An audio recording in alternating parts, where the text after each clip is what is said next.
Welcome to Table Talk and Tumbleweeds, Coming to you from beautiful downtown Wheatland, Wyoming. where the wind is strong. And the spirit is stronger. I'm Pastor Joshua of Covenant Lutheran Church. And I'm Pastor Lisa of the Wheatland United Church of Christ. Table Talk and Tumbleweeds is a weekly discussion that focuses on local issues and concerns in the context of the Christian faith. And vice versa. Exactly, because we believe that the gospel meets people where they are, and where we are is rural Wyoming.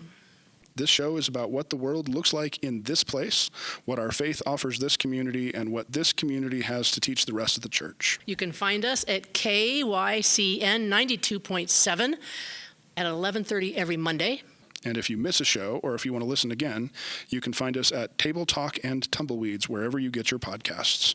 We also have a website with all this information, which is ttandt.org.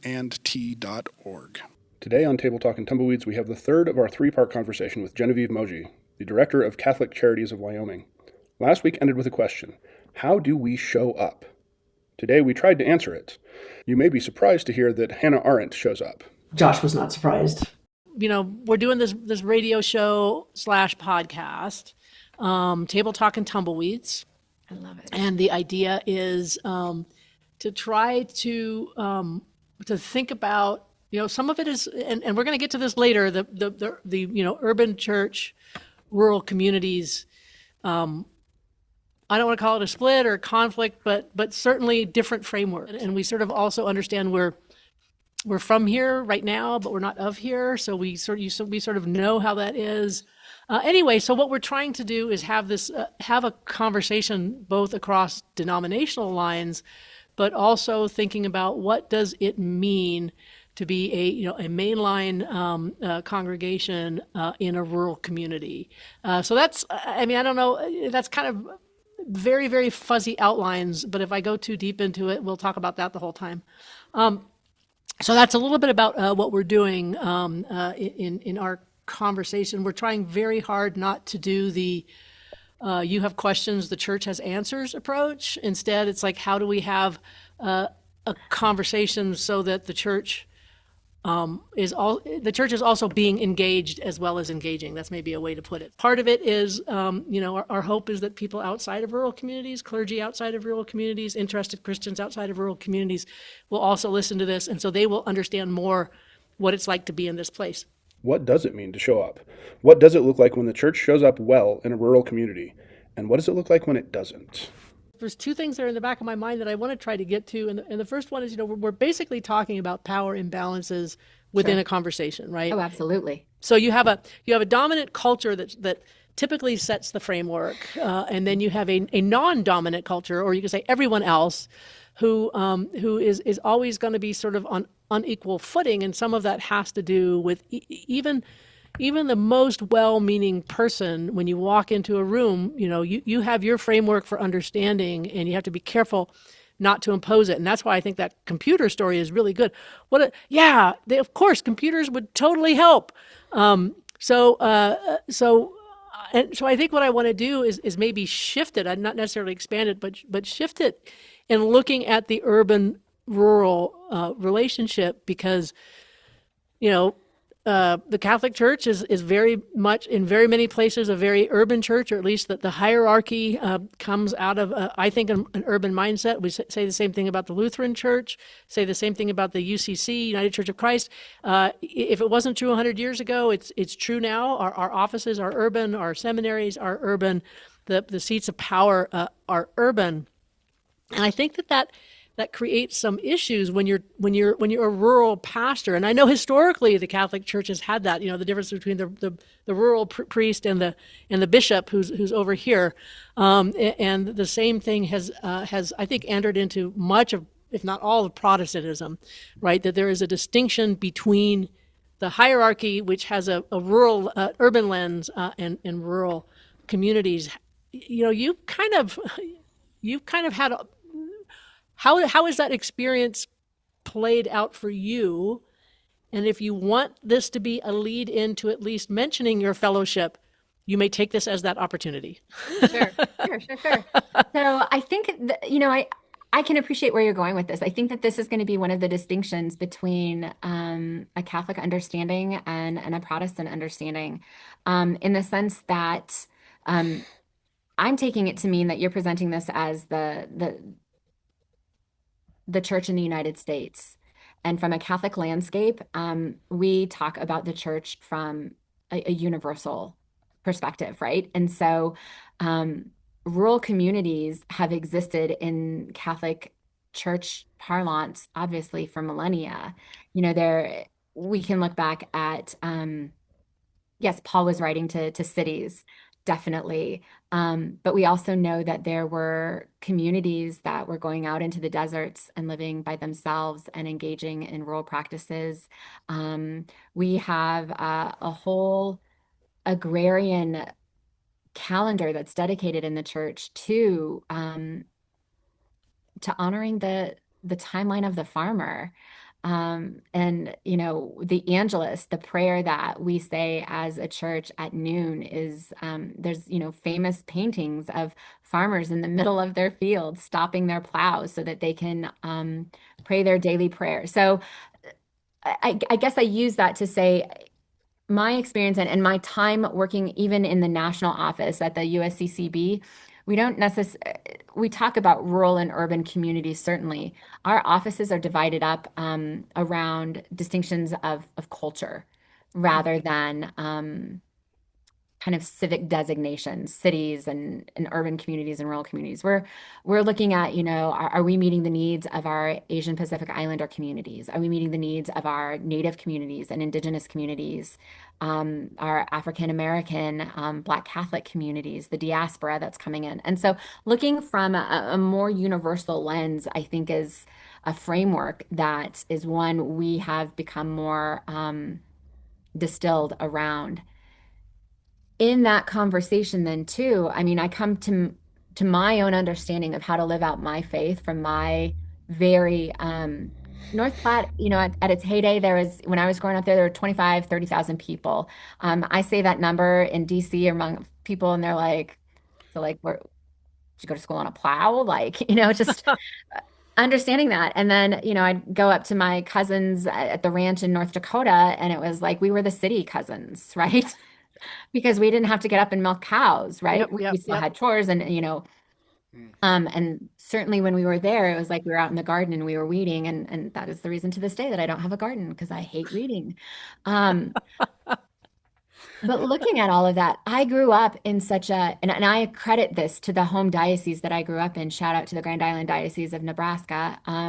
The priests that I knew growing up had such a sense of just appreciation for the land and an appreciation for the ranchers and the farmers, because they were farm kids themselves, right? Like they knew the work. And I think it's one of the realities of the gifts of who Bishop Stephen Beegler, the leader of the Diocese of Cheyenne is. He's a ranch kid, right? So there's an appreciation for the work that's put in that is, for lack of a better term, like keeping America fed, keeping us in, our flowers on the shelves, all of our produce.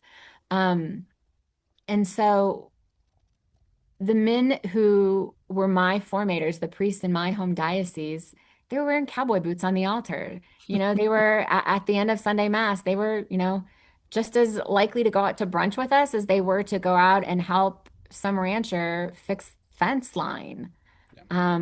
Because that's what people needed help with. That's what they needed to do. And it was a connection for them with their parishioners. And then going out to Washington, D.C., I came to understand the church in a different way. And I know which understanding of ecclesiology, of which understanding of church speaks more directly to my heart. I can appreciate the holiness of the people that I encountered in Washington, D.C. and how they were doing church and how they wanted to show up for the parishioners. I just know where I'm more finding resonance in my own understanding of ecclesiology and my place in the church. And to that end, there's a reason why I'm in Wyoming.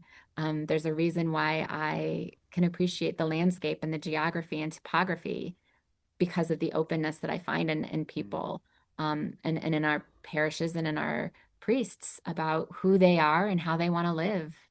And there's just I don't mean to make this diminish it, but there's a charm in that, right? Like there's a goodness that resonates in me, in my core of how I understood how the gospel was lived out as a child in formation, that I'm coming back to now as an adult, an older adult, saying, yeah, there's something here. Yeah, I think it's at some point we could probably have a little bit more of a conversation about how those dynamics work themselves out differently in the Catholic Church than they would either in the Lutheran Church or the UCC or other Protestant denominations. But maybe if you could just say a couple of words about your fellowship, because I do think that we will be following, hopefully, be having more conversations with you about that as we go forward. So one of the things that was really exciting is I was able to bring on and hire a communications manager for Catholic Charities of Wyoming. And this woman and I have known each other for 15 plus years. She writes for different Catholic online spaces, specifically on Catholic social teaching. We happen to be at St. John's at the same time. She is originally from Minnesota, but now lives here in Denver with her family. And is just a very dear, dear friend. But when I was like, we have some money and I want to bring you on to do this and build out our online writing presence and social media.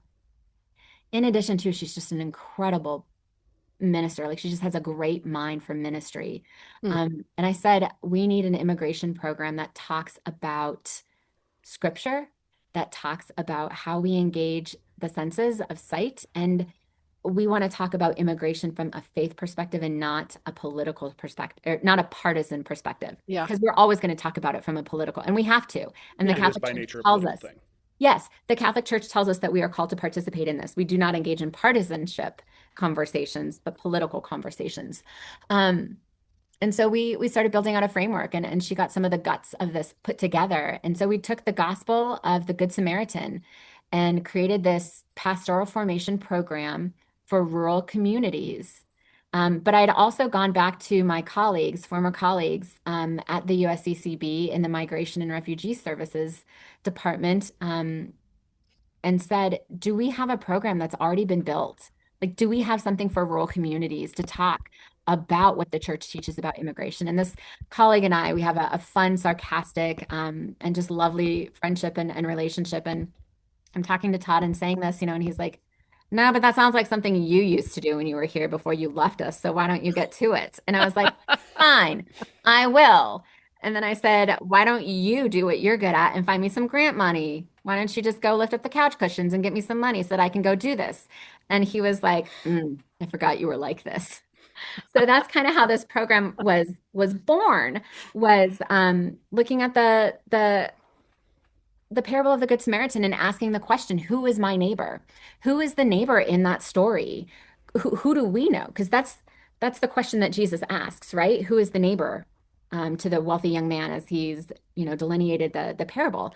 So Katie and I developed this program, and I went and took it to Todd went and found some grant money, and he, dumped the cushions out and found some change. And I took this to 5 different parishes on the western side of the state of Wyoming, Evanston, Rock Springs, Pinedale, Jackson, and Cody.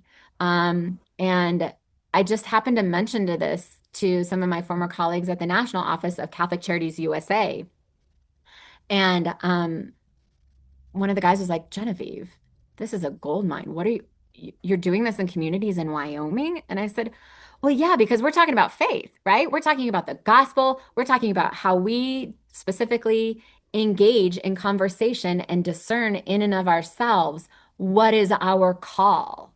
How do we respond? And then look at it as a community to say, what is the experience that we need to offer to people?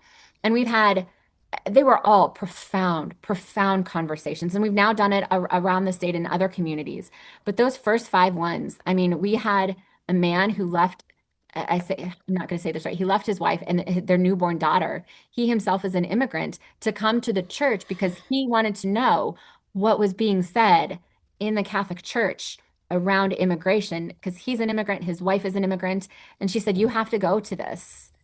And so he came in and he was nervous, but then it was also like, he then shared his experience about being detained, known as a contractor working in this community in Wyoming, sitting handcuffed on the side of the road because some police officer didn't believe when he saw him entering someone's house that he had permission to be there. And he saw people who had hired him to work in their house drive by looking at him, and nobody stopped to say, "Hey, I know this guy. What are you doing to him?" And his own understanding then of his place in this community that he'd been living for over decades and now raising a family. So he wanted to know what we were saying. And then, in another community, having people come in and sit with their arms crossed, and they didn't want to eat the dinner that we were providing because they wanted to know what we were going to be saying and if it was going to match, and why is the church getting involved in this, and what does this mean? But then not having to, but then participating and listening to others from the immigrant community talk about their experience and saying, we've lived here for 2 decades and you've never said hello to me. You have never greeted me in every single mass that I've been at in this parish. And what does that say about who is my neighbor? So I'm sharing these experiences. I did a nice little formal write-up for the USCCB. CCUSA got it. And then my colleague there said, I need you to, is this something we can share with the network? And I said, absolutely. This isn't rocket science. This is just ministry. And so we hosted 2 different national trainings to bring this out. And they're now doing this model in New Mexico. I think they've done it in Arizona. They're doing it at parishes in Indianapolis. Missouri is doing it. Minnesota has so it's moving and it's growing out, this little model that was begun in Wyoming to promote conversations about this. From there, they then turned it and said, please go do this fellowship application. It's for the ethics of common good, neighbors and communities, I think. But it's through the University of Notre Dame. We submitted an application, and there were over 100 applicants that were turned in for this fellowship. From those 116, they got it down, I think, to 17 for further conversation and to just get a little bit more clarity about the projects. And I will be a fellow at the University of Notre Dame in the Ethics for the Common Good in February, and building out the next iteration of this program, which is, we've asked the question now, who is my neighbor? And we want to develop a rural discernment program for parishes called Am I the Innkeeper? Because one of the profound questions that came out of this program was some guy at the end of the program said, I get it. I know who my neighbor is supposed to be. But not everybody has an innkeeper that can, say, yeah, I'm happy to cover the bill for however long this person needs to recuperate till they can get on their feet. And what happens when there's just no room at the inn? And my response was, I don't know. And it's not my job to answer that for you. And I can't. And, that's what discernment is. We have to pray about this on our own. What I can tell you is we don't have a parable, but we have 4 different gospel accounts of what happens when a person is told there's no room at the inn. And that's why we have the Savior of the world, Jesus Christ, being born in a manger. And I know I feel sideways about that. And I know I will feel sideways and continue to feel sideways about when I encounter people and say, yeah, I can't help you. There's no room at my inn. There's no room at Catholic Charities of Wyoming for this kind of work. So we have the opportunity to make that not sideways, but right ways, to say, yes, you're a part of this community. You're a part of this universal understanding of God's love. And we find ways to connect with you, and we'll be here with you. That question, how do you show up without being overwhelmed or without taking over, led us somewhere unexpected, or maybe not so unexpected. You're talking about the 2 feet, right? There's the organizational, but then there's for want of a better word, it's the presence. It's taking care of what you need to take care of. And Arendt sort of famously talks about how the passion of compassion has no business in politics, because, well, let me defend her for a moment. All right. Because the passion of compassion is immediate, right? When if someone needs help, you don't care. You're going to reach out and you're going to help them, and you're going to do something, and you're going to take care of them because they're starving.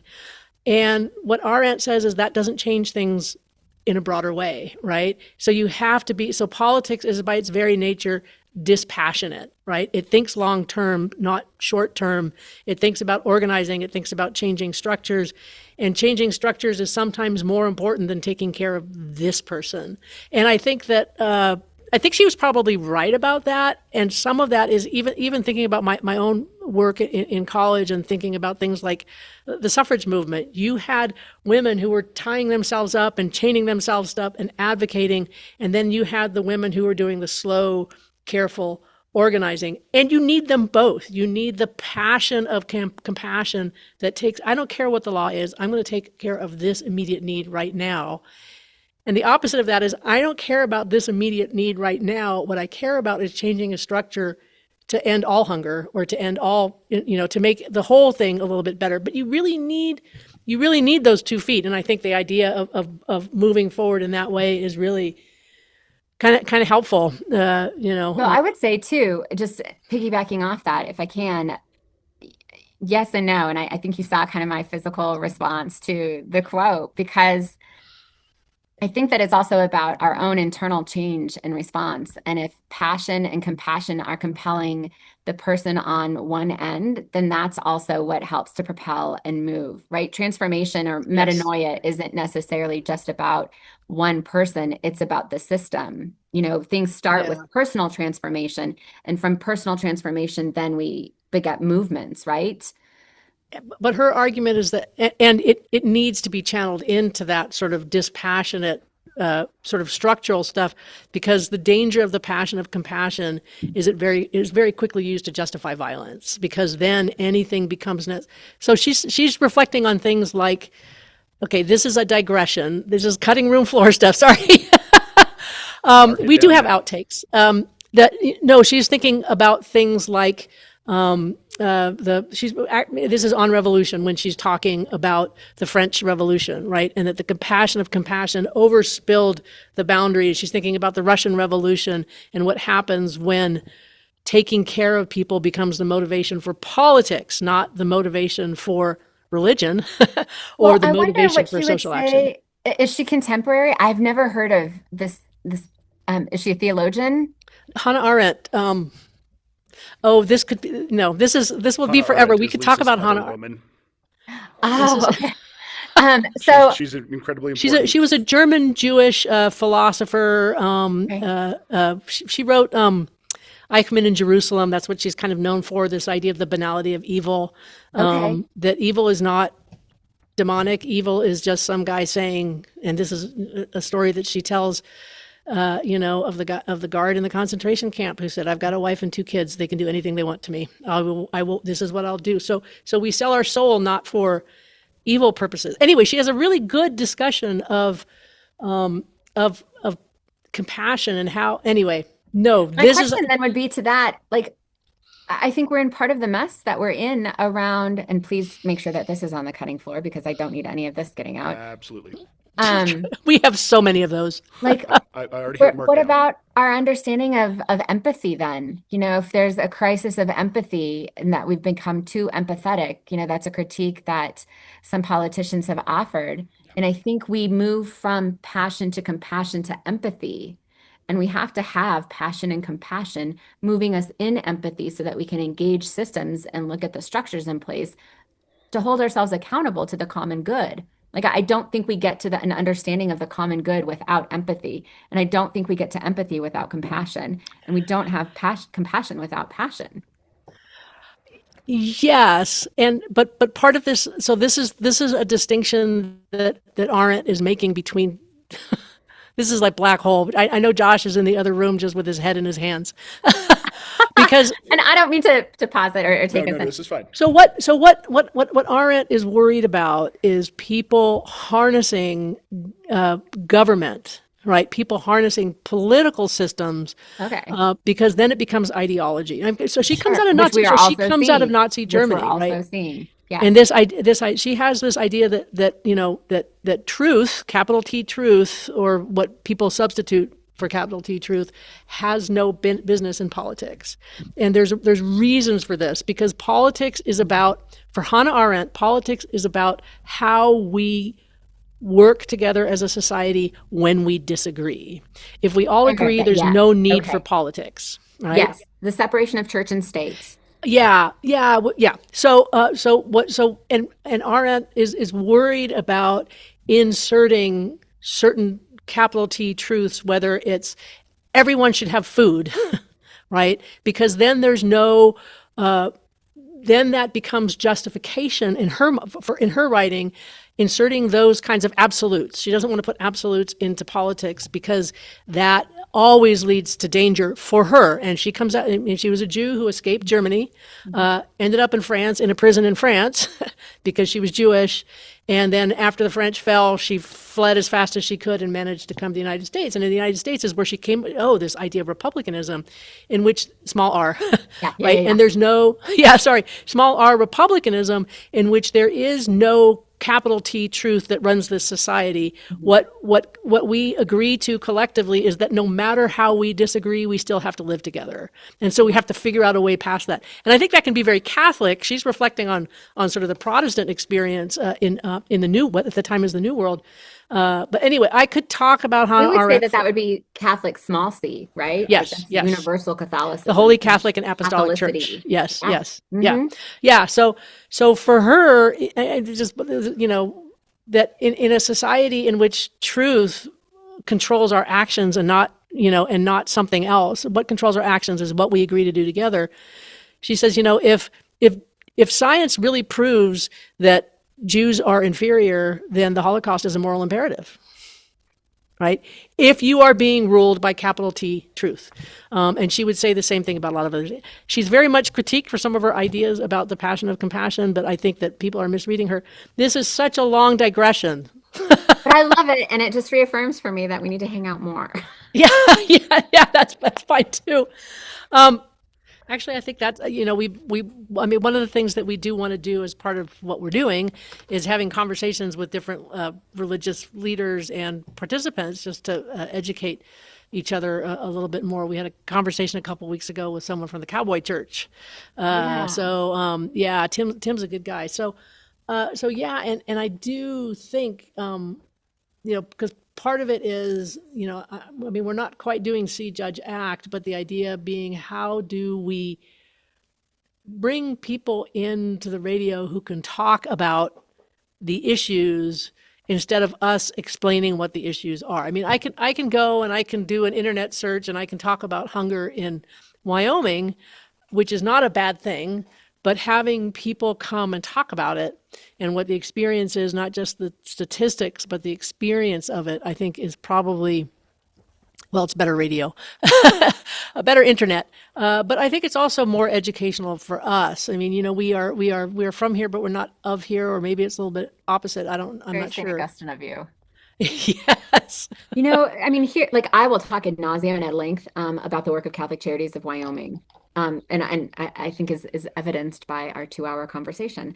I love talking about the social tradition of the church, and that is like my jam. And it's such a bad saying, but when I was in Bernie's class, I said, I get it. Like I drunk the Kool-Aid of Catholic social teaching. Like I don't need to be convinced that this is where my work and my vocation will lie. I think my question on that would be, and we don't have to talk about this right now, but my question on that would be really, so, Catholic social teaching, I suspect that you're in a place when you say that people go, oh, there they go again. And isn't that fun? Okay. Isn't that amazing? Because, and this gets into the synod on synodality, it opens up a conversation and there's dialogue. And that's the whole purpose of the synod, is that you sit back and you listen. So But don't you tell me think a what- lot of, and here I'm thinking about sort of non-Catholics, because there is this perception about Catholics. And I guess, since we're still recording, I'll toss in this other question in case we need another 5 minutes.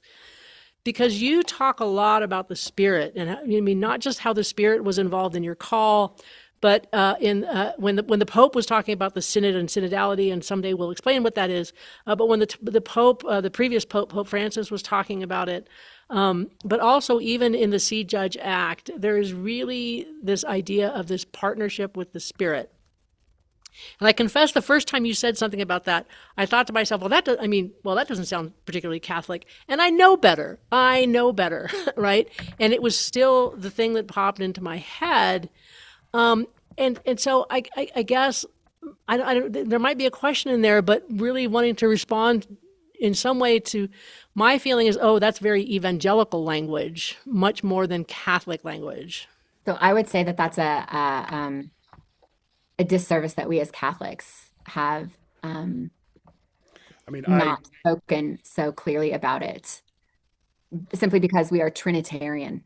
We do not talk about God in a silo. God exists as creator, redeemer, and sanctifier. God exists as Father, Son, and Spirit. And if we are not engaging in language that is explicit about the Trinitarian nature of God in relationship with each other entity of the Trinity, that's on Catholics, right? Like that's fundamentally who we are. So when we talk about God as Spirit, it has to be in relationship to God as Son and God as Father. And so it's part of, quite honestly, it's one of the reasons why I talk about the Spirit so much. And I have another theologian friend, my best friend in the whole world, and we will always forever be talking about Wisdom Sophia as she exists in the Old Testament, because she is Ruah. She is the breath of God. And she continues to engage and present in my life. And if it's going to freak people out that I'm referring to the Holy Spirit as she, I take you back to the early church.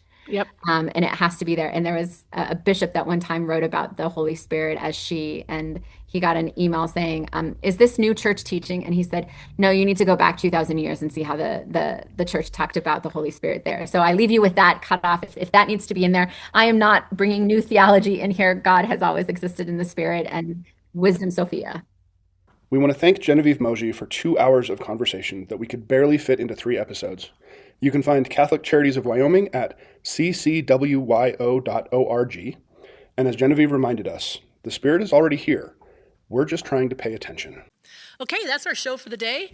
I'm Pastor Lisa from the Wheatland United Church of Christ. We worship Sunday mornings at 10 a.m., and we are located on the corner of 11th and Walnut. And I'm Pastor Joshua at Covenant Lutheran Church, which is at 18th and South Street. We worship at 9, and we'd love to have you. You can find us here every Monday at 11:30 on KYCN 92.7 or at Table Talk and Tumbleweeds, wherever you get your podcasts. Table Talk and Tumbleweeds is a ministry of the Wheatland United Church of Christ and Covenant Lutheran Church, and is supported by an In the Mud grant from the United Church of Christ. We'll see you next week, and remember, there's always room at this table.